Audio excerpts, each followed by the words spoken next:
En los estudios en este momento para hablar sobre ese tema con Federico Tong, quien es sociólogo y psicólogo social. Muchísimas gracias por la precisión.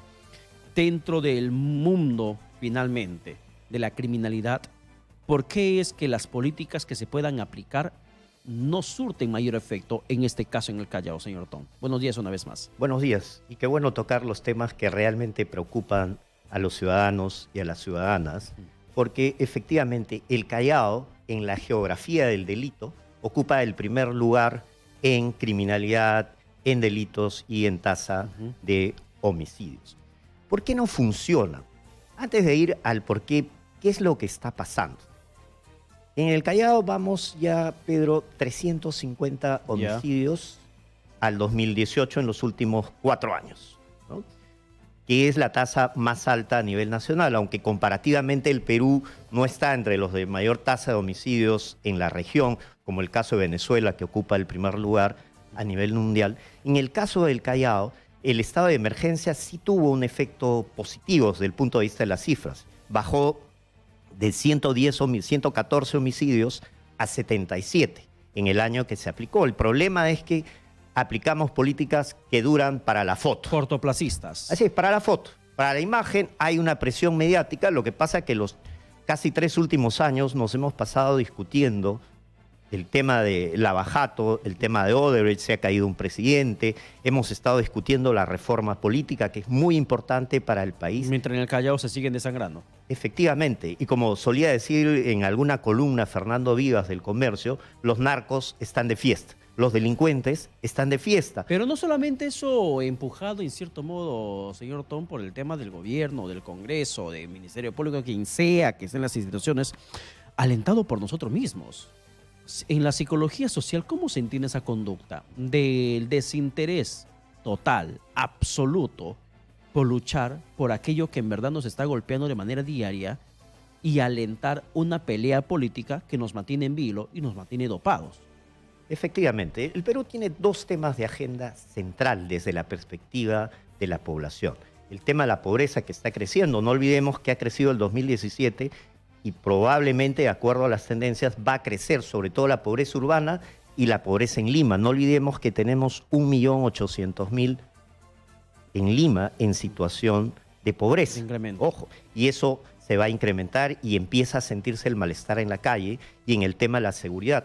Lo que pasa es que el peso de la opinión, el peso de los medios de comunicación, de la discusión política, termina dejando en un segundo plano el principal problema. Si hay algún problema que preocupa a la gente de a pie, a los ciudadanos de a pie, es el tema de la seguridad. Segundo tema, Pedro, corto plazo, decimos para la foto, para responder a la noticia. Segundo, esta idea de que esto se resuelve con megaoperativos, entrando a los barracones, entrando a la Mar Brava o entrando a cualquier foco, ¿no?, de mayor concentración delictiva. Este no es un tema exclusivamente policial y yo quiero poner en agenda, Pedro, el tema es, acaban de asumir nuevas autoridades. El problema de la criminalidad tiene un primer eslabón que tiene que ver con el trabajo preventivo, con el trabajo de compromiso de las instituciones y de manera particular, ¿quiénes están más cerca de la gente? Los alcaldes. Los alcaldes. Al nivel distrital, son los que están justamente a nivel de gobierno local, los que están interactuando mucho más cercano con el distrito, con los barrios, para que puedan y que conocen además mucho más cerca la realidad que se vive. Efectivamente, y no solo los alcaldes, en el caso del Callao es alcalde provincial y además hay un gobernador regional que además es una región que tiene muchos recursos, ¿no? Y efectivamente uno de los delitos que más ha crecido y ha servido de combustible para que esta espiral de criminalidad, de delincuencia, siga avanzando, ha sido la extorsión. Y la extorsión relacionada con la construcción, con las obras privadas, pero también con la inversión pública a través de las obras. Siguiendo con los alcaldes, acaban de asumir sus responsabilidades y creo que ya es tiempo. Hace unos meses los exalcaldes de Ventanilla y de Mi Perú, donde ha ocurrido este enfrentamiento a balazos, reclamaban el estado de emergencia. El estado de emergencia va a generar resultados por una fuerte presión a la delincuencia que va a migrar a otros distritos. Pero claro, son resultados cortoplacistas. Son de corto plazo. En el tiempo que dura la situación de emergencia se puede porque va a haber presencia policial, va a haber una presión contra las bandas criminales, que como usted dice, señor Tom, van a migrar a otro espacio donde puedan estar fuera de esa presión. Mientras dura la presión. Cuando se retira, venza el proceso del estado de emergencia, regresan y siguen haciendo de las suyas. Dentro del ámbito social, psicológico, ¿cuál es la matriz? ¿Cuál es la madre, el génesis, la madre del cordero que te genera ese mundo criminal? ¿Por qué es que no se puede erradicar esta situación de sangre que se vive en el Callao o en cualquier otra parte del país? Muy buena pregunta. ¿Por qué el Callao es el principal foco del delito en el país? Y ahí están asociados no solo el delito de la extorsión, sino también el tema del narcotráfico. De acuerdo a las cifras de la Casa Blanca, hay más cocaína en el Perú que nunca. 499 toneladas de cocaína habría producido el Perú el año 2017. Todavía no sabemos las cifras del 2018.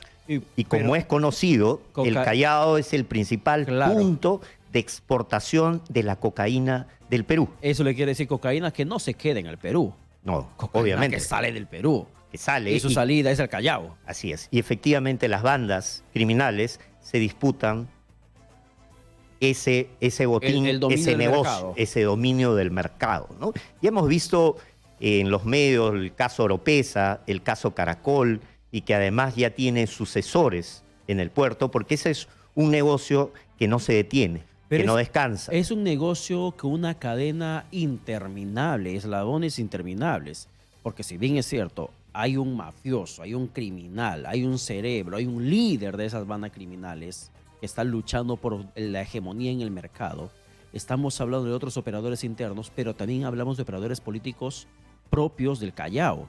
Y hablamos hasta de operadores logísticos dentro del terminal portuario del Callao, dentro del aeropuerto internacional estibadores, que está en el Callao. Hablamos de trabajadores, de funcionarios, hablamos de todo un sistema. De autoridades judiciales, de fiscales. De todo, hablamos de todo un sistema que uno dice, Dios mío, qué monstruo el que nos estamos enfrentando. Como que nunca vas a poder superar el problema. Sí, es un círculo vicioso y una cadena que empieza en los grandes centros de producción. Por ejemplo, en el BRAE, que produce el 75% de la cocaína. 3 de cada 4 kilos de cocaína que se produce en el Perú salen de ese valle, de esos valles, ¿no? Y llegan hasta el Callao. Y eso genera toda una cadena de corrupción, de acopiamiento, hasta llegar y preñar los contenedores que salen al exterior. Y ojo, con lo cual los clanes de la droga en el Perú están ampliando sus ganancias. Por eso es que este es un negocio que cada vez es más atractivo y que encuentra en el Callao el punto de disputa de este mercado tan rentable y que además está asociado al crecimiento del sicariato. Pero fíjese, señor Tom, estamos hablando de la crisis de la criminalidad en el Callao, pero del Callao hemos saltado al Brain. Y en el Brain, que es todo parte de esta cadena de violencia, en el Brain volvemos a hacer la misma cadena de corrupción. Estamos hablando de una localidad o de localidades que tienen alcaldes, que tienen policías, que tienen autoridades políticas, que tienen poder judicial, que tienen ministerio público. ¿Y por dónde se va acaso la droga? ¿Acaso la droga sale del Brain? ¿Se transporta una máquina del tiempo por una máquina subterránea? No, salen por la carretera, salen por los ríos. ¿Y acaso eso no sabe la policía? ¿Eso no sabe el ministerio público? ¿Eso no lo sabe el Poder Judicial? ¿Eso no lo sabe el alcalde? ¿Eso no lo sabe la gente que vive allí a expensas de esa violencia narcoterrorista que los agobia constantemente?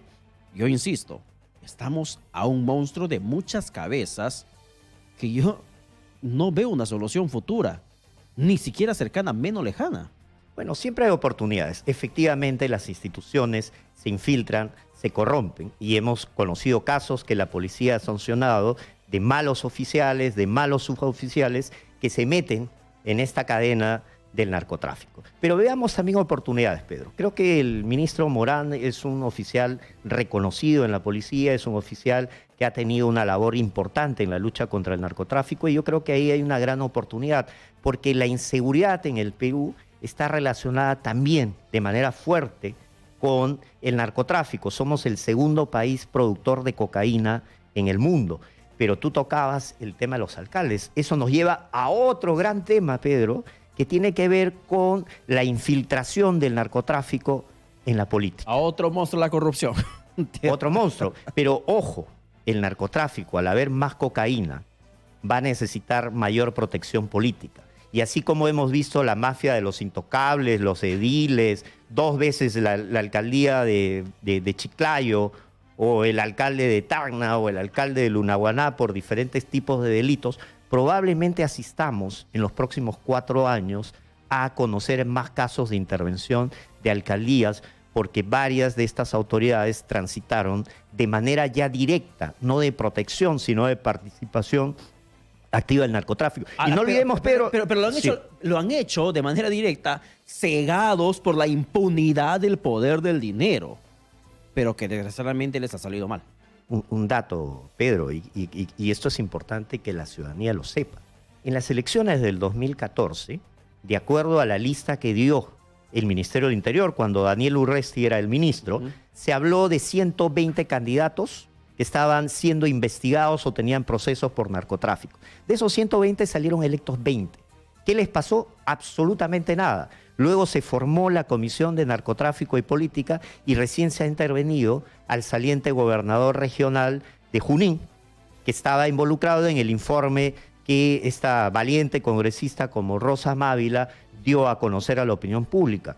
Y ahí no pasó absolutamente nada. Si algo que ha sido denunciado en pleno proceso electoral, que ha sido materia de investigación de una comisión y han podido cumplir su mandato sin ninguna interferencia, sin que se aclare. Por último, también las personas tienen derecho a la presunción de inocencia, porque estaban en condición de investigados, pero nunca se aclaró absolutamente nada. Y aquí las autoridades electorales no pueden mirar al techo y solamente escudarse que ellos seguían por el artículo A, inciso B. Tienen responsabilidad para investigar, monitorear, plantear iniciativas de ley para evitar que este cáncer del narcotráfico, de la corrupción, siga avanzando. Ahora, en el tema, volviendo al tema del Callao, vemos que el principal problema es el tema del narcotráfico. La matriz, la madre del cordero narcotráfico, pero sobre ello también hay una población que está a expensas de ese dinero fácil por falta de oportunidades. ¿Se podría entender como tal? Efectivamente, por eso es que decimos, ahora que hay nuevos alcaldes, nuevo gobernador regional, creo que el Callao, lo principal es hacer un pacto por los próximos años para evaluar para la seguridad. Una gran coalición del Callao, de todos sus distritos, para atender de manera seria y de largo plazo el tema de la seguridad, empezando por la prevención. Los jóvenes del Callao lo que necesitan son oportunidades educativas, culturales, laborales y fundamentalmente también de participación, de reconocimiento, de ser incluidos en las políticas de la ciudad y no solo como botín de clientelismo para pagar favores de campaña y a veces poner funcionarios sin la debida capacitación. En los distritos hay que incorporar a los jóvenes profesionales a las nuevas gestiones. ¿Por qué no lanzan concursos públicos para contratar? Para que haya un compromiso de estos profesionales que inician a la vida laboral comprometiéndose con su propia sociedad. Necesitamos programas de a verdad, programas que generen capacitación, que generen conocimiento, pero que sobre todo generen en el corto plazo oportunidades laborales. Sin eso, pongamos estados de emergencia, puede durar 2, 3 años, el problema no se va a resolver. Y ojo, en el caso del Callao, hablamos de pandillas. En realidad, Pedro, en el caso del Callao ya hace muchos años, que estas pandillas que surgían en el barrio para defender con estos códigos de encontrarse solo los muchachos del barrio y enfrentarse al otro para demostrar su fuerza, hoy en día prácticamente ya no existe. En realidad estamos hablando de bandas criminales, de bandas delictivas, y lo que es más grave, los chicos están empezando de manera precoz, cada vez más temprano. Antes las pandillas, digamos, cometían delitos muy pequeños de arranchar celulares, de zapatillas, y mataban gente a golpes o con verduguillos, con machetes. Ahora todos están bien armados. Hoy están armados. El caso de este chico, que es un menor de edad, ¿Por qué muere? No muere por una bala perdida, muere en un enfrentamiento. Lo que pasa es que la delincuencia en el Perú se ha armado y en el caso del Callao ya no pueden ejercer sus delitos si es que no tienen armas. Y la tendencia más grave que se ha discutido con la captura de delincuentes venezolanos que vienen de una tradición delictiva donde están acostumbrados a armas de largo alcance que no hay en el Perú. Las bandas en el Perú no utilizan ese tipo de armas como sí están acostumbrados en Venezuela, ni tienen también esas prácticas extremas, sanguinarias, letales que se ven en otros países, ¿no? Entonces, la situación en el Callao, esta es una oportunidad. Estamos empezando el año. Por favor, señores autoridades locales, no se pongan de costado. No miren que la policía lo va a hacer. La policía tiene que ocuparse de los eslabones más altos Exacto. de la criminalidad, con inteligencia. Con el Ministerio Público. Con el Ministerio Público. De esas diligencias. Hay que golpear el mercado negro de armas. Y ahora es otro monstruo. Esa es la tarea de la policía actualmente. Las otras tareas tienen que ser asumidas por las autoridades locales. Al respecto, señor Tom, si hablamos, por ejemplo, de que estas bandas criminales están siendo integradas por menores de edad, 12, 13, 14, 15, 16, 17 años que puedan tener, si quisiéramos comenzar a planificar que la situación se revierta, se supere esta ola criminal en el Callao, ¿cuántas generaciones nos tendría? Porque estás teniendo por lo menos a menores de edad que tienen para cuánto tiempo en el mundo, mientras que no los maten, porque es un riesgo de todos los días. Esta es una banda criminal, te puede matar cualquier momento. Mientras que no lo mates, por lo menos tienen para cuántos años, 10 años, 15 años en el mundo criminal. ¿De cuántas generaciones estamos hablando que nos tomaría revertir esa cifra de violencia y lograr esa paz social en el Callao o en cualquier lugar del país donde los crímenes se cometen a diario? A pesar de la gravedad y el escalamiento del delito y la criminalidad, todavía estamos a tiempo. Todavía en el Perú, a diferencia de otros países, hay elementos para la esperanza, pero si es que hacemos las cosas en serio. Lamentablemente, Interior es una cartera que dura en promedio 7 meses y vamos cambiando y cambiando. Para el caso del Callao necesitamos por lo menos 2 generaciones. Pero ojo, no olvidemos que en el Callao hay jóvenes positivos, hay jóvenes que hacen cosas productivas. A veces nos fijamos también en esta imagen estereotipada, negativa. Hay que darle su espacio, hay que construir nuevos referentes. Necesitamos por lo menos 2 generaciones, pero necesitamos 4 años, Pedro. 4 años que si se hace en serio y alguien toma la palabra, el liderazgo en el Callao para poner en el centro de preocupación el tema de la delincuencia, de la seguridad, creo que se habrá avanzado mucho. ¿Tiene mucho que ver la salud mental? Efectivamente, y ahí quería ir. ¿Cuál es uno de los lugares con mayor prevalencia de consumo de drogas ilegales en el Perú? De acuerdo a los estudios epidemiológicos de Devida, el Callao es uno de los puntos de alta concentración del consumo. Y por eso es que el gobierno regional y la municipalidad provincial tienen que tomar el liderazgo. Se tiene que abordar el problema del consumo de las drogas ilegales, porque en el Perú se encuentra la cocaína más barata del mundo en la calle, mientras en otras capitales del mundo, en Europa o en el Asia o en Australia, que supera largamente los $100, aquí puede ser encontrado entre 5 o 6 dólares, ¿no? Entonces, esa facilidad de acceso, la ausencia de preocupación por el tema, ¿no? Cuánto es el dolor y sufrimiento de las madres, de las familias, de ver cómo sus hijos caen en las garras de la droga y no pueden salir de ellos. Hijos que golpean a sus madres por consumir, por el estado de deterioro creciente en el que están. ¿Y qué hacemos sobre ese tema? Absolutamente. Bueno, si hablamos de salud mental, nada. doctor Tom, la verdad que hemos hecho poco o nada. Efectivamente. Porque, desgraciadamente, una cosa es el discurso, como siempre digo, barato, porque no te cuesta nada. Hablar, decir lo que vas a hacer y no hacerlo, es un discurso barato. No te cuesta nada hablar, el aire es gratis. Puedes hablar lo que mejor te parece. La cosa es lo que vas a hacer en realidad, lo que vas a plasmar en tu estrategia. Hablamos de salud mental y salud mental también está en crisis, necesita ayuda. Salud mental nos afecta en todos los estamentos, violencia social. Si hablamos de salud mental, estos muchachos del Callao La violencia contra necesitan las ayuda. mujeres, Por ejemplo, lo que termina parte de la salud mental. Es parte de la salud mental. La violencia en el Callao, la violencia de menores por falta de trabajo que se quieren matar y que por la falta de trabajo finalmente terminan metiéndose dentro, si no se matan por depresión, una persona adulta si no se cuelga, si no se suicida, lo que va a conllevar es que termine perteneciendo a estas bandas criminales por el dinero, la necesidad del dinero, la necesidad de la plata, de la economía que no hay, carecemos. El muchacho que se va y termina vendiendo droga porque necesita para su familia. La madre que vende droga porque el marido no tiene trabajo. El pata que vende droga. Pero que no es excusa para vender droga. No es excusa, no es excusa. Pero en la falta de oportunidad de trabajo, la policía ve simplemente como motivo de persecución. ¿Y las autoridades políticas qué? Cuando son las que tienen que generar las condiciones para que se pueda revertir la situación social, doctor Tom. Efectivamente.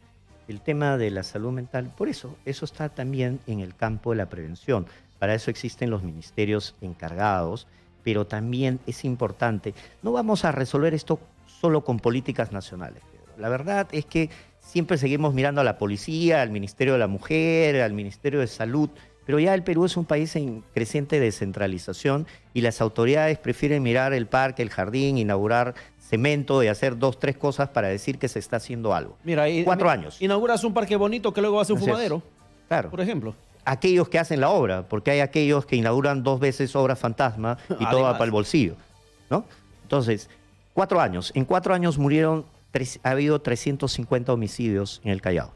Queremos otros 350, queremos 700, porque además esto va escalando. Y ojo, la prevención del consumo de drogas, el tratamiento del consumo de drogas es una política central de salud mental, de atención a la población para reducir también la criminalidad. ¿Por qué? Porque el delito ha escalado, porque hay alto consumo, hay una demanda grande y es dinero contante y sonante para las bandas delictivas, la microcomercialización, porque ese negocio... Si hay consumo, hay un gran mercado. Efectivamente. Pero si hay consumo, hay algo que impulsa al consumidor de drogas a hacerlo. A cometer delitos. A cometer delitos posteriormente. Para satisfacer ese consumo, vicio, esa necesidad. ¿no? Y para quienes creen que la solución mágica es meterlos presos a todos, lamentablemente, cuando empezó el gobierno de Toledo, el Perú tenía una población penitenciaria entre 33.000 presos. ¿Sabes cuántos presos tenemos? 90.000. Y cuando empezó el gobierno de PPK, habían 80.000. O sea que hemos aumentado 10.000 presos. Y en el caso del Callao, que tiene Sarita Colonia, que han tenido que mover a Caracol a una prisión de máxima seguridad, no olvidemos que todavía hay problemas de control en los penales y va generando un círculo vicioso en el cual estas bandas se las ingenian para seguir cometiendo delitos desde la prisión. Entonces tenemos, y mientras tanto en el Congreso, cada vez que hay primeras planas, temas de discusión, los medios de comunicación, delito penal, bajar la edad de imputabilidad, o sea, tenemos una inflación penal, ¿no? Un populismo penal que lo que está llevando es a una concentración, hacinamiento de las cárceles y haciendo más grave. El remedio termina siendo peor que la enfermedad. En el Callao, Sarita Colonia tiene 3.500 presos para la quinta parte de la capacidad para la cual está hecha. Doctor Federico Tom, muchísimas gracias por su presencia. A usted, Pedro, y qué bueno que se discutan estos temas. Y yo creo que hay que escuchar a la gente, hay que preocuparnos de su situación. Hay que atender este drama de las familias que pasa desapercibido o estamos esperando que sigan muriendo en incendios en estos centros de rehabilitación informales que hay en el Perú, donde la familia con mucho esfuerzo trata de sacar de estas garras dolorosas y mortales de la droga. Muchísimas gracias por su presencia y esperamos que las autoridades políticas, las que entraron hace unos días, puedan en verdad sentarse, trabajar, sentar bases para que se pueda sacar a cuántos jóvenes de esta situación de violencia, de venta, de pandillaje, de consumo de drogas y evitar que otros niños púberes que están detrás de ellos también ingresen dentro de este mundo del AMPA. Ojalá que puedan tomar conciencia y se pueda mejorar la capacidad humana, que la tenemos en el país, pero por políticas miserables que desgraciadamente hacen impuestos del fierro y cemento, por la corrupción, la coima que puedan recibir, se ha descuidado la parte humana en el país. Muchísimas gracias una vez más. Gracias. Vamos a la